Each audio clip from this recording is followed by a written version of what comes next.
Bonjour à tous et bienvenue sur boursicoté.com pour cette nouvelle analyse technique Forex et matières premières avec une paire de devises euro-dollar qui continue à évoluer ici dans une certaine neutralité. On a fragilisé ici le support oblique qui définissait une petite tendance haussière. On l'a cassé mais on est rapidement revenu donc au-dessus de ce support.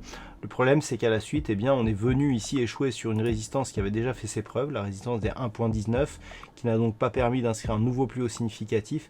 Et on revient déjà ici vers les moyennes mobiles. Donc en cas de rupture ici, donc de confirmation de rupture de ce support, on pourrait bien totalement neutraliser la dynamique d'un point de vue moyen terme, puisque nous aurions dans ce cas une zone d'évolution qui serait circonscrite ici entre 1.17 et 1.19. Ce n'est que sur la cassure de l'une de ces zones que l'on aurait un nouveau signal directionnel. Et puis sur la paire de devises livre sterling contre dollar américain, on a des contacts ici qui valident bien les zones techniques. J'attire votre attention ici sur la zone ici des 1.3010 qui avait été validée comme résistance. On est venu ici sur cette zone des 1.2780 qui était déjà une zone identifiée pour se stabiliser au-dessus de celle-ci. Donc on est vraiment ici sur un mouvement qui, malgré sa volatilité, respecte bien les zones horizontales. Alors par rapport à la dynamique globale, on est ici sur une tendance baissière. Une rupture ici des 1.2780 validerait un objectif suivant à 1.2645. Mais nous avons une configuration qui va plutôt ici dans le sens d'un rebond technique. On a ici des cours, donc des histogrammes du MACD qui se retournent au contact de cette zone de support.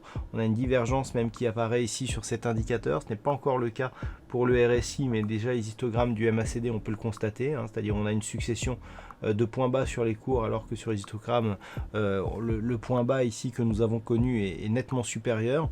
Alors attention, ces histogrammes sont très sensibles aux divergences.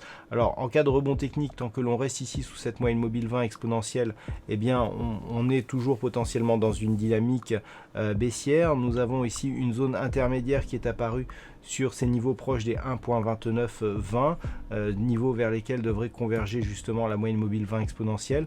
Donc 1.2920 sera à surveiller en cas de rebond technique en tant que résistance intermédiaire. Par contre, en cas de rupture ici des 1.2780, c'est bien l'objectif ici des 1.2645 qu'il faudra surveiller.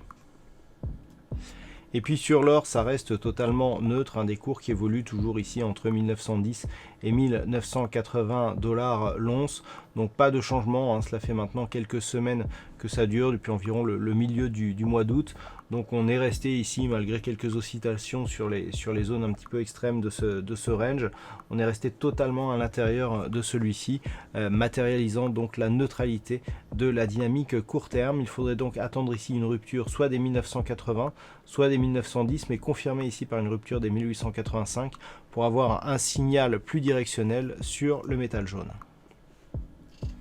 Et puis enfin on termine avec le WTI qui reste ici dans une dynamique baissière. Hier j'attirais votre attention aussi sur la rupture de la zone des 39 dollars le baril.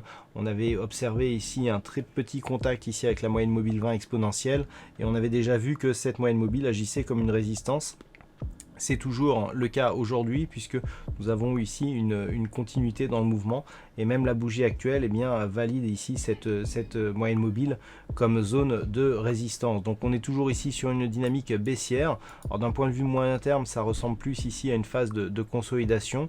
Tant que les cours restent ici au-delà des 34,60, il s'agit d'une consolidation peu marquée. Ce n'est que sur une rupture ici de ce niveau qui pourrait y avoir une accélération à la baisse donc du mouvement en direction des 28 dollars le baril. Mais actuellement on pourrait ici avoir une nouvelle phase de neutralisation, un petit peu comme l'avait été le range ici entre 39 et 43,30. Voilà donc ce que l'on peut dire sur cette analyse technique Forex et matières premières. Passez un bon week-end, on se retrouve dès la semaine prochaine pour d'autres analyses techniques, toujours sur le site boursicoté.com.